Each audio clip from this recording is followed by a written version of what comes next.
The car is a 1938 Rolls Royce Phantom 3. We left the Philadelphia area on July 17th, went to Toronto to a Rolls Royce Owners Club event, then through Nebraska, Colorado, Utah, Nevada, and California, and here we are. One of my major goals was to take the car to Colorado and climb Pikes Peak with it. And the climb up went pretty much as planned, because we were expecting that we might very well overheat, just because it's a long haul up, and it was getting hotter than it had been before by the temperature gauge. It was up to 97 degrees centigrade.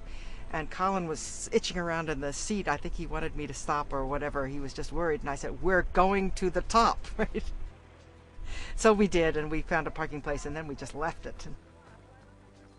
One of the very special treats along the way is stopping for fuel and stopping at park at your door motels and talking to people about the cars and letting them see the craftsmanship and letting them understand that cars that old can still be on the road today.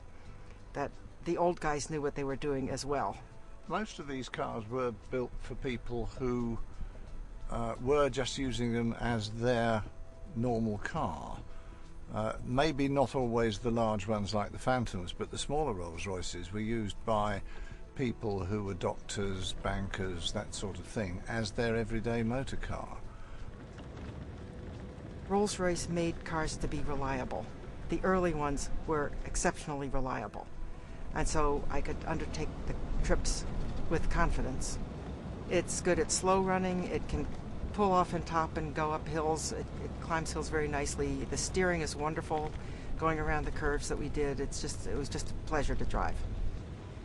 My two cars, and this one in particular, since it's the one I'm driving, is reliable because of the mechanic who worked on the car. His name is Dick Frawley of the Frawley Company in Pennsylvania. His shop is 20 miles from me. He works only on Rolls Royce and Bentley, and it's been a real pleasure to be able to telephone Dick along the way. He's very good on the phone at describing exactly what. It's on the right next to the such and such, and you do this to it. So we're well taken care of, both by the way Rolls Royce set the car up and the manual that went with it, and by having a mechanic who has a great understanding of Rolls Royce and Bentley cars and how they were put together, and therefore how they should be taken care of now. This car has been at Pebble before. In 1964, I think it was, and took something like second in the Rolls Royce class. And we did meet the son-in-law of the man who owned it at that time, just yesterday. I'd met him before, but I happened to see him yesterday, and that was a real pleasure. He was extremely pleased to see that the car was driven here, because his father-in-law was afraid to drive the car. And wouldn't let him drive the car. And wouldn't let him drive it, which is the real kicker. It's been wonderful to have Pebble as a destination. And Pebble is an icon for a place for really, really lovely cars. And I am very, very proud to have a car that is worthy of being here.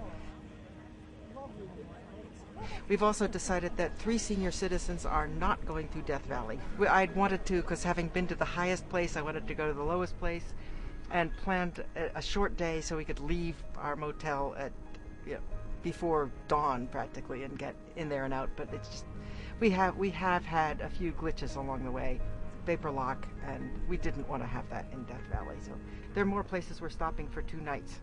So at some of the canyons and places like that. We've decided, right. we passed through Yosemite on the way, and we're staying in what they call a tent cabin, where we have to be a bit careful about the bears, and so we've got to leave no food in the car, and one's trying to decide whether things like water pump grease will smell like food to bears or not, and things like that. So it's interesting. I think there's going to be a lot of things come out of the car which one would not expect to be food, but might tempt the bears, because I really don't think we want claw marks on the coachwork.